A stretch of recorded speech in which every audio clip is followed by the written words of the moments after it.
Prime Minister James Marape, in rejecting calls for his resignation, said the law and order crisis in PNG is a result of years of neglect by successive governments.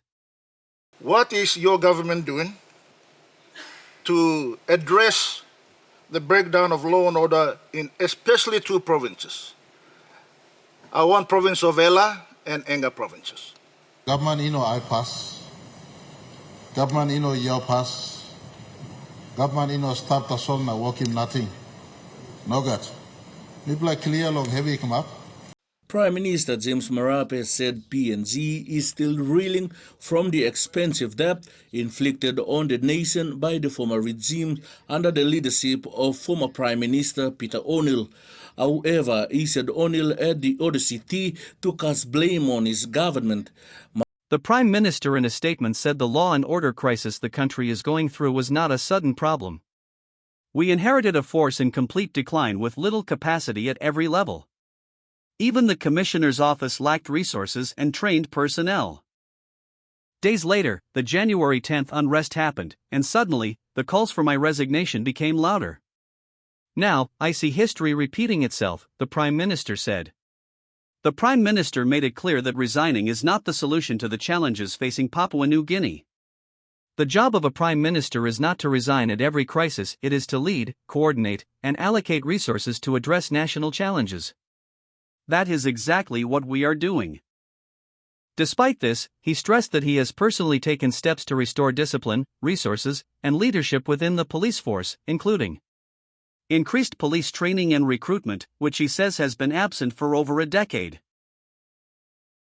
Are not out of the ordinary, as he claims.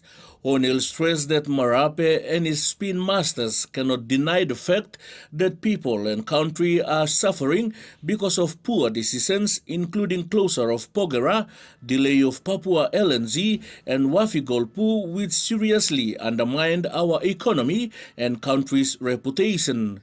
The former Prime Minister went on and emphasized that what he is offering to the Prime Minister is simply to wake up and face the reality and address a failed economy, stop spread of coronavirus, stop the deadly killings and corona deaths, and stop borrowing. 𝗴𝗏𝗺, TV1 News. Major reforms to strengthen the police force, including retraining officers and improving command structures. And improved coordination between security agencies, including Defense, National Intelligence, and the Attorney General's Department. Despite these challenges, we are rebuilding the system. These reforms take time. Simply replacing a prime minister, minister, or police commissioner will not solve anything overnight. Responding to calls for his resignation, he described these calls as reckless and coming from political opportunists to exploit social tensions for political gain.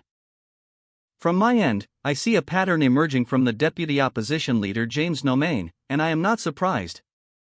Some in the opposition believe they can ascend to government by exploiting social issues and tensions on the ground.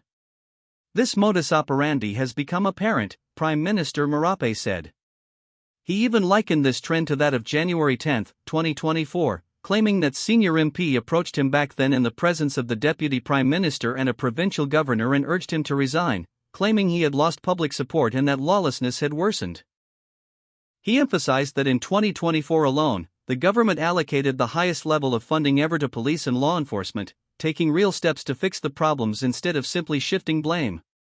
Meantime, the Prime Minister met with key security agencies, including the Police, Defense, Attorney General, National Intelligence Office, (NIO), and Correctional Services, (CS), and delivered a blunt message. It is time for them to step up and deliver. Our government is providing them with more resources than any past administration, and in return, we expect results.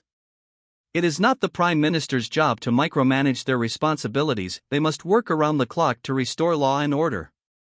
If anyone should be working 20 hours a day, it is the police and all security agency heads.